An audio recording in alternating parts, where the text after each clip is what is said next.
Good evening, everyone, and welcome back to Fairy Hollow. I'm the ASMR Whisper, and as you can see, I am joined by some animal friends today. Today, I thought we would start reading one of our books together. So I went down into my basement library and came up with Alice in Wonderland by Lewis Carroll.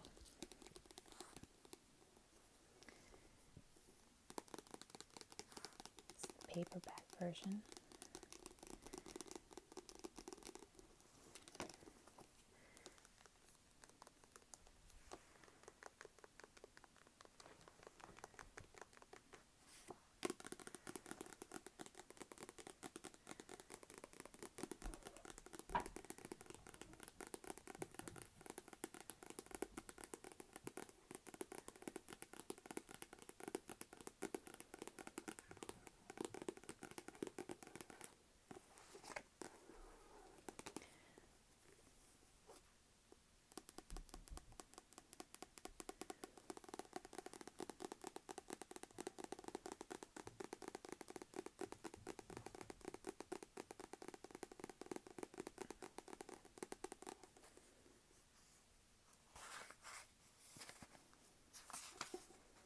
So let's start, shall we?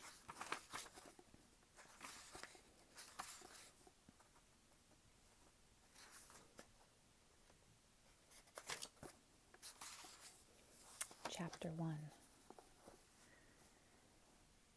Down the Rabbit Hole. Alice was beginning to get very tired of sitting by her sister on the bank and of having nothing to do.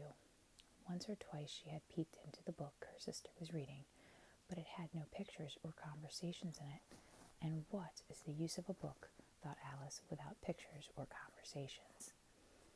So she was considering in her own mind, as well as she could, for the hot day made her feel very sleepy and stupid, whether the pleasure of making a daisy chain would be worth the trouble of getting up and picking the daisies, when suddenly a white rabbit with pink eyes ran close by her. There was nothing so very remarkable in that, nor did Alice think it so very much out of the way to hear that rabbit say to itself, oh dear, I shall be too late."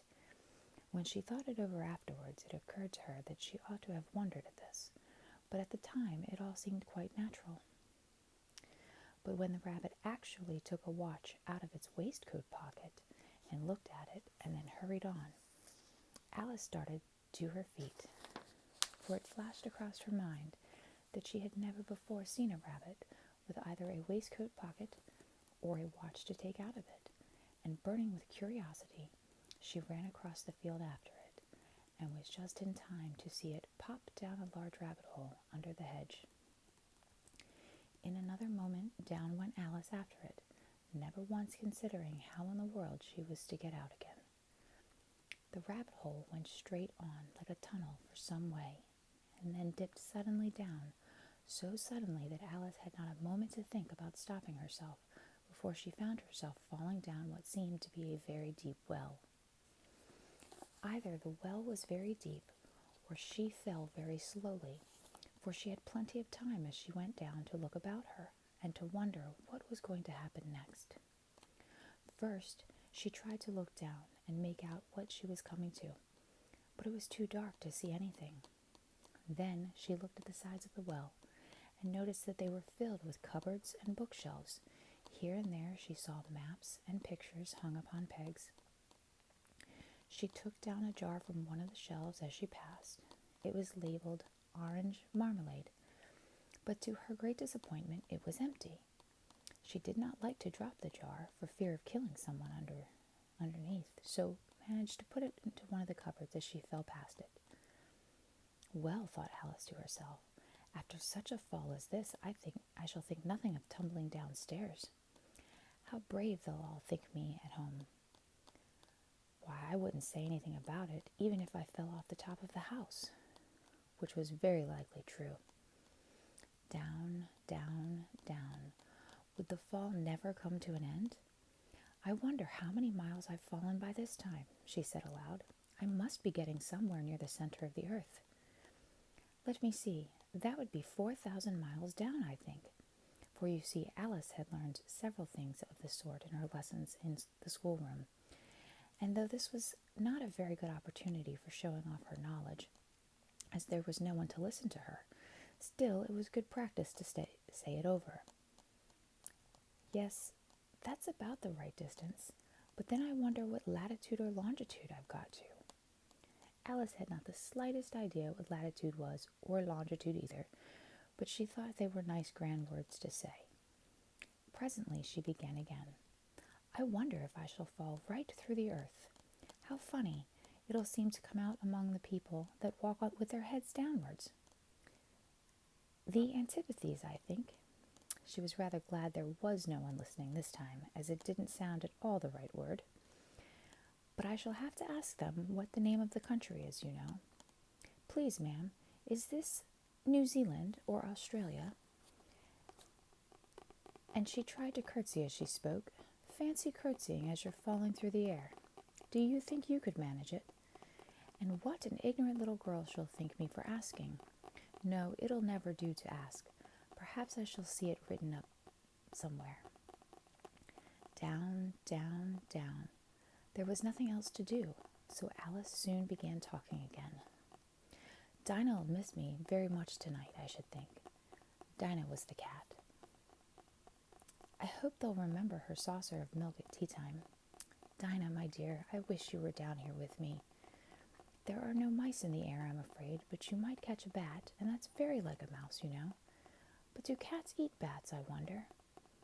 And here Alice began to get rather sleepy, and went on saying to herself in a dreamy sort of way, do cats eat bats?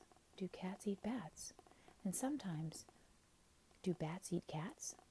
For you see, as she couldn't answer these questions, it didn't much matter which way she put it.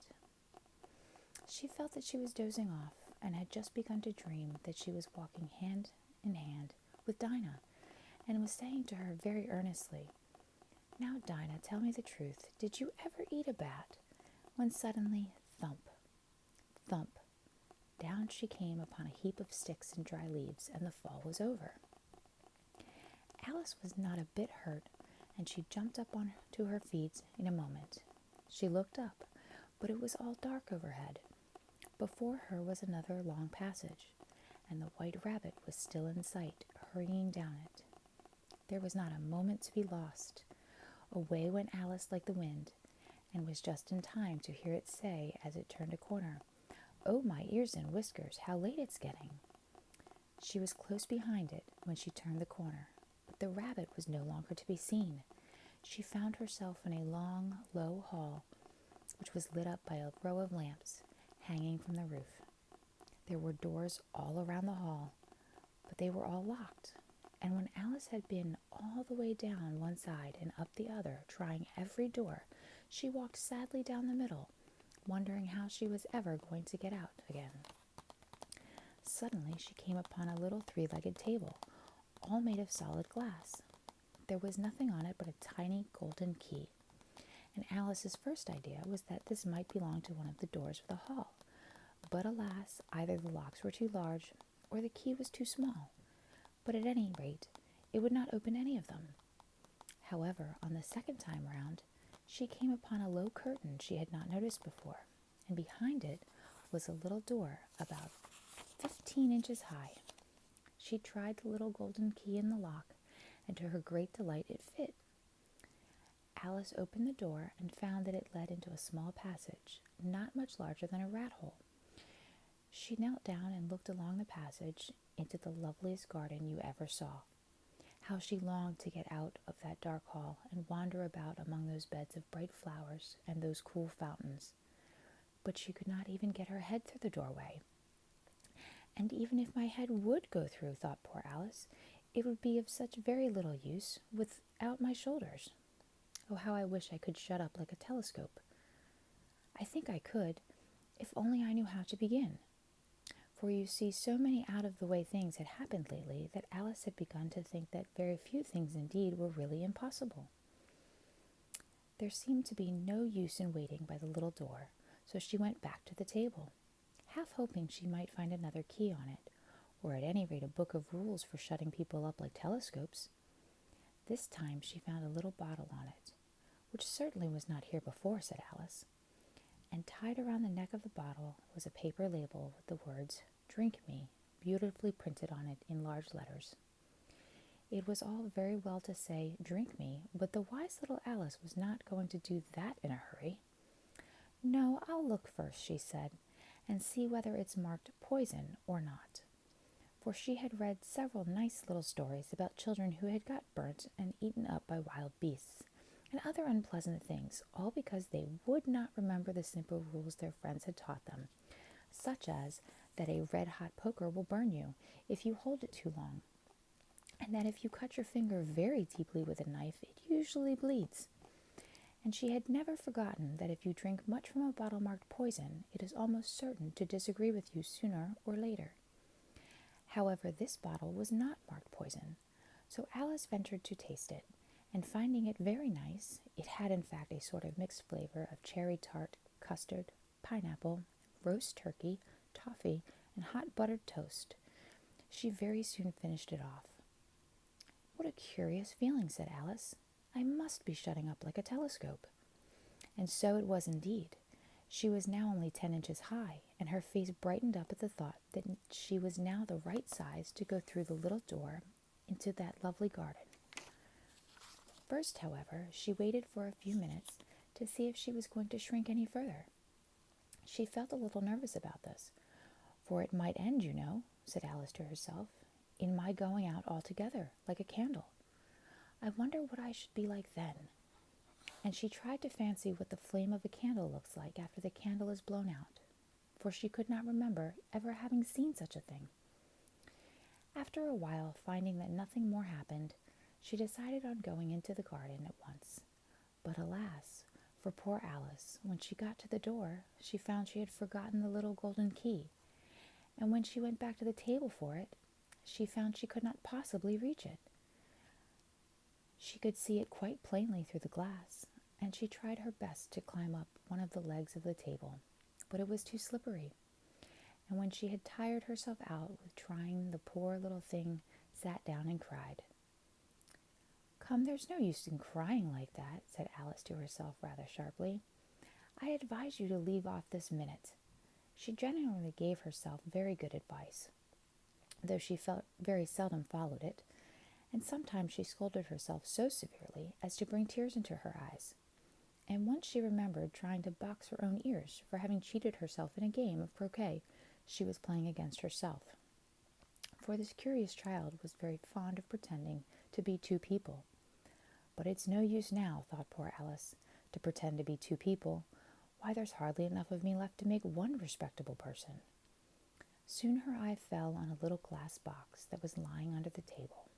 She opened it and found in it a very small cake on which the words "Eat me" were beautifully marked in currants.